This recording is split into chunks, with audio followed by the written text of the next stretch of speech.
ये कहानी है लक्ष्मी की, जो सेठ बलदेव सहानी के घर की लक्ष्मी थी। लक्ष्मी के 3 भाई थे, जो गांव के साहूकार थे। तीनों के तीनों हट्टे कट्टे और तंदुरुस्त थे, और लक्ष्मी अपने तीनों भाइयों की जान थी। जब लक्ष्मी 18 वर्ष की हुई तो सेठ जी ने लक्ष्मी के विवाह के लिए घर में पंडित जी को बुलाया। यजमान, बेटिया की कुंडली जिस युवक से मिल रही है वो एक बहुत ही साधारण परिवार का है। अरे उससे क्या फर्क पड़ता है, हम तो अपनी बेटी को अपने घर ही रखने वाले हैं, हमें तो घर जमाई चाहिए। लेकिन यजमान, मुझे नहीं लगता कि ऐसा कुछ संभव है, ये युवक घर जमाई नहीं बनेगा। तभी सेठ जी की बेटी सेठ जी के पास आई और उनके कानों में कुछ फुसफुसाई। उसकी बातें सुनकर सेठ जी के चेहरे पर मुस्कान आ गई। ठीक है पंडित जी, आप शादी की बात आगे बढ़ाइए। और फिर कुछ महीनों में लक्ष्मी की शादी एक बहुत ही साधारण युवक विमल से हुई।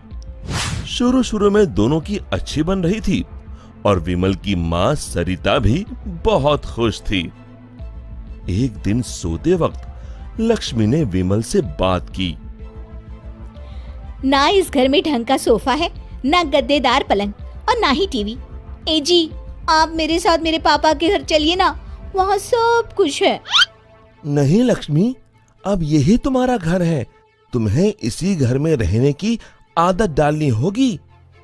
उस दिन के बाद लक्ष्मी हर छोटी छोटी बातों पे विमल से झगड़ा किया करती। उनके बीच बात इतनी बिगड़ गई कि अब लक्ष्मी कभी बेलन तो कभी बर्तन फेंक फेंक कर विमल को मारती। विमल बेटा, ये क्या है, तुम दोनों ऐसे लड़ क्यों रहे हो? माँ, ये रट लगाए बैठी है कि मैं भी इसके साथ इसके बाप के घर में जाकर रहूं, घर जमाई बनकर। भला मैं ये कैसे कर सकता हूँ, और इसीलिए हमारी रोज अनबन होती है। एक काम कर, तू उसे अच्छे से समझा कि अब यही उसका घर है।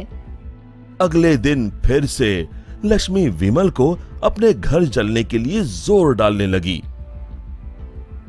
आप मेरे साथ मेरे घर चलिए, आपको यहाँ गरीबों की तरह जीने की कोई जरूरत नहीं है, मेरे पापा के पास सब कुछ है। मैंने तुम्हें कितनी बार बोला है, मैं घर जमाई नहीं बनना चाहता हूँ।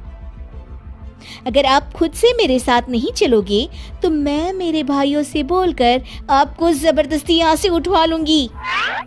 बहू की ये बात सुनकर सरिता को अपने बेटे की चिंता सताने लगी।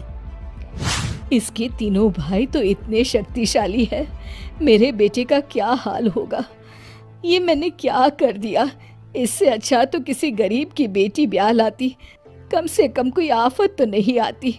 अब सिर्फ बाबा जी ही मेरी मदद कर सकते हैं।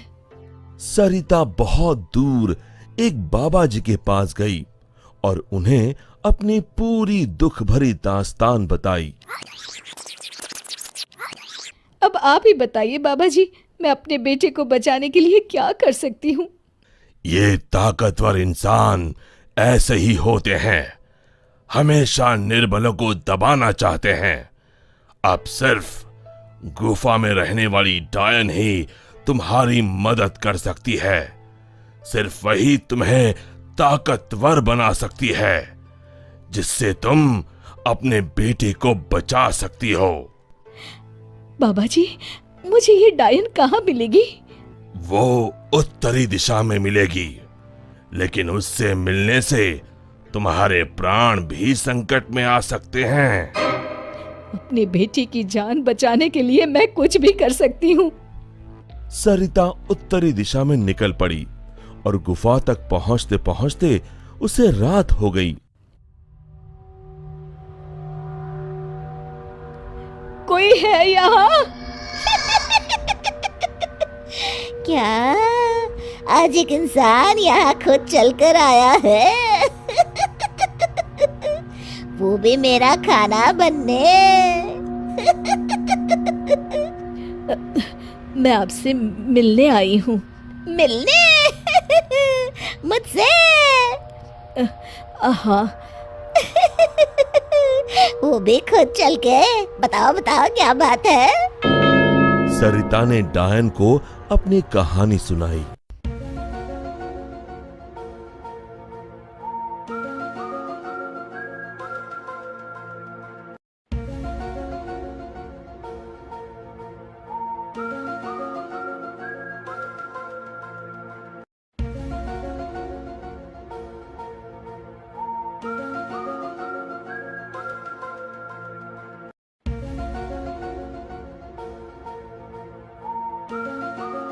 उपाय तो है लेकिन बहुत कठिन है।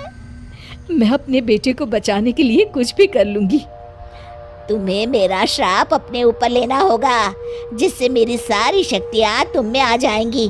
तब मैं आजाद हो जाऊंगी और तुम डायन बनके यहीं गुफा में रहोगी और ना ही सूरज की रोशनी में निकल सकोगी बाहर, क्योंकि डायन की शक्तियाँ सिर्फ रात को ही काम करती हैं। क्या तुम्हें ये मंजूर है? विमल को बचाने के लिए अगर मुझे डायन भी बनना पड़े तो मंजूर है।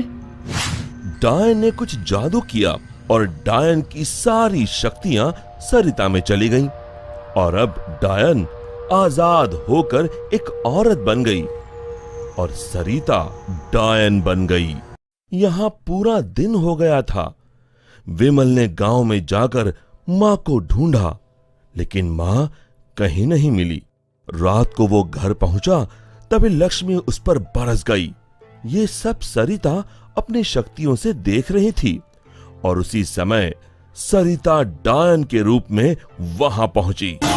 सरिता को डायन के रूप में देखकर उसके पैरों से मानो जमीन खिसक गई। सरिता जोर जोर से हंसने लगी।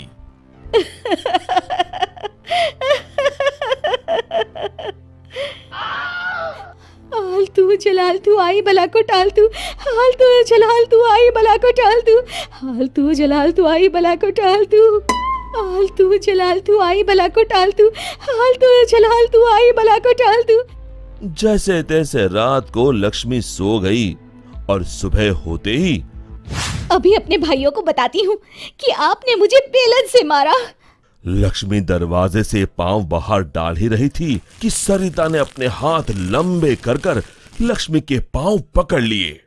अब तुम इस चौखट के बाहर बिल्कुल नहीं जाओगी। एक बार फिर से लक्ष्मी बेहोश हो गई। अब जब भी लक्ष्मी कुछ बेतुका करने जाती थी, सरिता बीच में आकर अपने बेटे को बचा लेती और बेचारी लक्ष्मी डायन से डरकर घर के कोने में दुबक कर बैठी रहती। आलतू जलाल तू आई बला को टाल तू, आलतू जलाल तू आई बला को टाल तू, आलतू जलाल तू आई बला को टाल तू। विमल दिन रात अपनी माँ को याद करके रोता। तू कहाँ है माँ? कहाँ चली गई मुझे छोड़ के?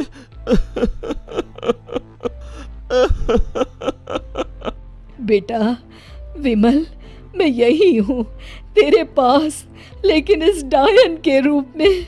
ये सब सुन विमल बहुत डर जाता है। डर मत बेटा, बस मुझसे तेरा दुख नहीं देखा जा रहा था, इसलिए मुझे ये सब करना पड़ा। ये सब पीछे खड़ी लक्ष्मी सुन रही थी। तभी सरिता ने उसे अपनी शक्तियों से दीवार पर लटका दिया। जा रही हूँ, मगर एक बात समझ ले, मेरे बेटे को परेशान करने की भी तूने या तेरे घर वालों ने सोची तो मैं यहाँ फिर आ जाऊंगी। जी जी जी माँ जी। तभी तो कहते हैं माँ से बढ़कर दुनिया में कुछ नहीं। माँ एक वरदान है जो अपने बच्चों के लिए कुछ भी कर सकती है। दोस्तों, हमें उम्मीद है कि आपको हमारी ये कहानी पसंद आई होगी। कृपया हमारे चैनल को सब्सक्राइब करें और सभी अपडेट्स के लिए बेल आइकन जरूर दबाएं। और हाँ, वीडियो लाइक और शेयर करना मत भूलिएगा। Bye bye.